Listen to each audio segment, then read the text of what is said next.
Assalamualaikum guys. Back with another lecture about fixed prepositions. तो काफ़ी preposition ऐसे होते हैं कि एक ही वर्ड के साथ डिफरेंटली यूज़ होते हैं और हम कंफ्यूज हो जाते हैं कि वहाँ पे कौन सा प्रीपोजिशन आना चाहिए। तो इसीलिए आज इस लेक्चर में मैं कवर करवाने वाला हूँ आपको कि कुछ प्रीपोजिशन ऐसे वर्ड्स के साथ जो सेम वर्ड्स को फॉलो करते हैं मगर मीनिंग डिफरेंट होती है और इसी तरह से इनका सही नमूने से ना इस्तेमाल करने से हमारी एरर हो जाती है। तो सबसे पहले हम स्टार्ट करते हैं एंग्री विद। अब एंग्री किसे बोलते हैं? गुस्सा होना, किसी से नाराज़ होना।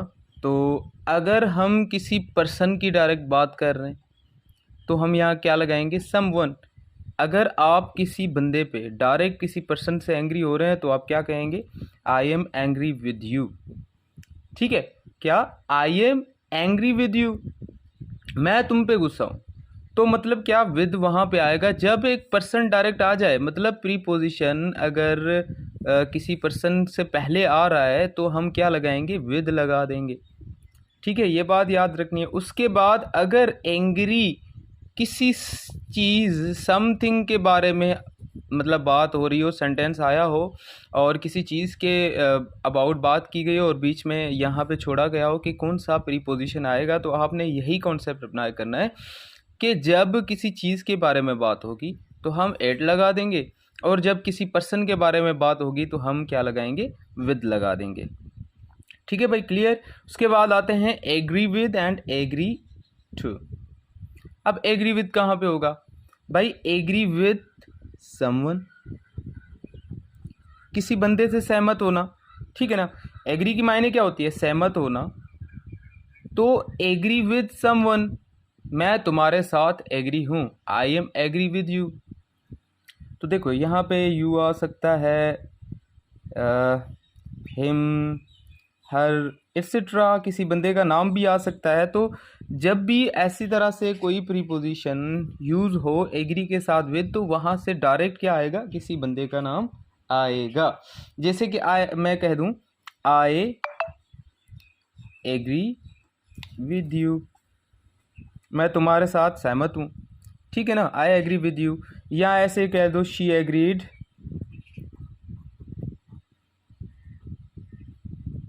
With me.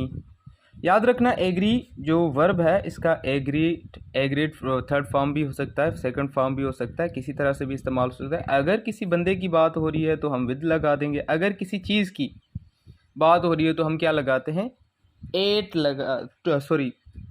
टू लगा देते हैं। जैसे कि सेंटेंस देखते हैं। अब आते हैं टू पे। टू किस चीज़ के बारे में बताता है? ये बात याद रखनी है आपने। अगर किसी का प्लान, किसी का डिसीशन या प्रपोजल हो, क्या हो? प्रपोजल की बात हो, मतलब किसी का प्लान, डिसीशन, प्रपोजल की बात हो और आप उससे एग्री हो रहे हैं, उससे सहमत हो रहे हैं, तो हम क्या लगा देंगे? टू लगा देंगे। एक एग्जांपल देखते हैं, उसके बाद आप समझ जाएंगे, उम्मीद करते। यहाँ पे हमने सेंटेंस लिखा है, do you agree to my decision, क्या तुम मेरे फैसले से सहमत हो? क्या तुम मेरे फैसले पे राज़ी हो? तो इसी तरह से देखो यहाँ पे जब डिसीशन की बात आए, प्रपोजल की, प्लान की बात आए, तो हम क्या कौन सा मतलब प्रीपोजिशन यूज़ करेंगे? एग्री के साथ टू का यूज़ करेंगे। अगर किसी पर्सन की बात आए तो हम उसके साथ विद लगा देंगे। ठीक है, उसके बाद देखें नेक्स्ट जो हमारा पेयर है क्या है? पार्टेड फ्रॉम और पार्टेड विद। अगर पार्टेड फ्रॉम अगर प्रीपोजिशन आ जाता है तो ये समझ लें कि फॉर समवन यूज़ होता है, मतलब किसी बंदे, किसी पर्सन से जुदा होने की मीनिंग में ये यूज़ होता है। मतलब पार्टेड फ्रॉम का मतलब ही ये होता है जुदा होना। तो जब फ्रॉम आएगा तो किसी बंदे से, शी पार्टेड फ्रॉम मी, वो मुझसे जुदा हो गई। आई पार्टेड फ्रॉम हर, मैं उससे जुदा हो गया। लाइकवाइज अगर पार्टेड विद आ जाता है या अगर किसी चीज़ मतलब पार्टेड के बाद अगर कोई मतलब ऐसे ब्लैंक छोड़ा जाता है, उसके बाद किसी चीज़ की बात हो रही है, समथिंग की बात हो रही है, किसी चीज़ की बात हो रही है, तो उसके साथ हम कौन सा प्रीपोजिशन यूज़ करते हैं? विद यूज़ करते हैं। ठीक है, इसी तरह से आप लोगों ने भी बहुत सारा ध्यान रखना है जब आप प्रीपोजिशन फिक्स प्रीपोजिशन डील कर रहे हो। एग्ज़ाम के पॉइंट ऑफ व्यू से ये बहुत ही इंपॉर्टेंट टॉपिक है। चलते हैं कुछ और इसी तरह के वर्ड्स की तरफ। जी हाँ, तो गाइज ये देखें, आंसरेबल, अकाउंटेबल एंड रिस्पॉन्सिबल, ये तीनों वर्ड्स हैं जिसकी मायने होती है जवाबदा होना, किसी को जवाब देना, मतलब ये यही समझ लो कि जिम्मेदारी होना किसी चीज़ की। तो जब भी ये वर्ड्स कोई प्रीपोजिशन लेते हैं तो फॉर इनके साथ लगता है तब जब ये समवन की बात हो, ठीक है। अगर आप अगर हम किसी चीज़ की बात करें तो हम समथिंग लगाते हैं, ठीक है। अगर आप किसी चीज़ के लिए जवाबदाह हो, आंसरेबल हो, तो आप क्या लगाएंगे, फॉर लगाएंगे। जैसे कि I am responsible for this loss, जैसे कि मैं बोलूँ I am responsible for this loss. अब लॉस क्या है, एक थिंग है, एक चीज़ है। यहाँ पे हमने किसी पर्सन की बात नहीं की। तो जब भी हम समथिंग मेंशन करेंगे और यहाँ पे ब्लैंक छोड़ा जाएगा कि यहाँ पे कौन सा प्रीपोजिशन आएगा, तो इन तीनों वर्ड्स के साथ हम फॉर प्रीपोजिशन लगाते हैं जब हम समथिंग की बात कर रहे हो।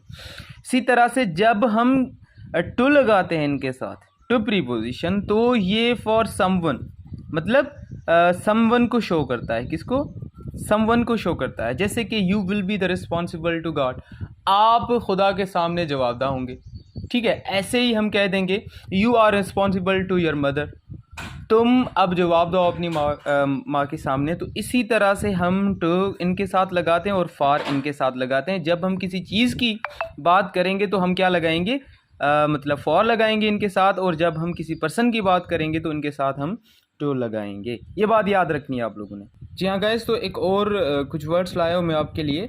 जब भी supply, provide, present, furnish, interest, ये लफ्ज़ आ जाते हैं और आप ये देखो, तो कोई चीज़ अगर आप डायरेक्ट किसी को दे रहे हो तो यहाँ पे आप कौन सा प्रीपोजिशन यूज़ करेंगे, टू लगाएंगे।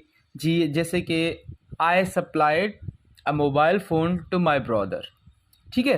तो देखो, जहाँ पे पहले थिंग आए और पर्सन बाद में आए तो हम वहाँ कौन सा प्रीपोजिशन इन वर्ड्स के साथ लगाएंगे, टू लगाएंगे।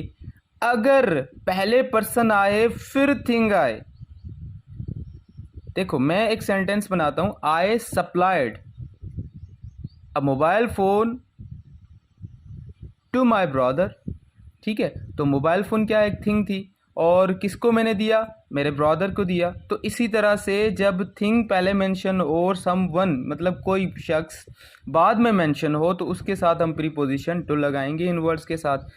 जब शख्स पहले, कोई शख्स पहले मेंशन हो और कोई चीज़ बाद में उसे मतलब मेंशन की जाए, तो उसके साथ हम हमेशा विद लगाते हैं।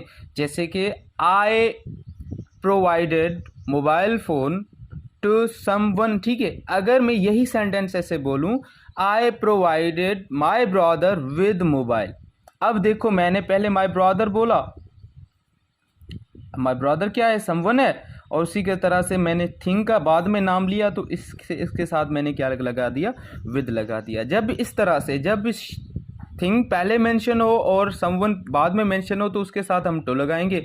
अगर समवन पहले मेंशन होता है और थिंग बाद में मेंशन होती है, तो उसके साथ हमें हमेशा विद लगाते हैं। तो आज के लेक्चर में इतना ही। इंशाल्लाह ये चीज़ें बहुत हेल्प करेंगी आपकी एग्जामिनेशन के पॉइंट ऑफ व्यू से। नेक्स्ट लेक्चर में मिलेंगे कुछ ऐसे ही ट्रिकी और वर्ड्स के साथ। तब तक के लिए अल्लाह हाफ़िज़।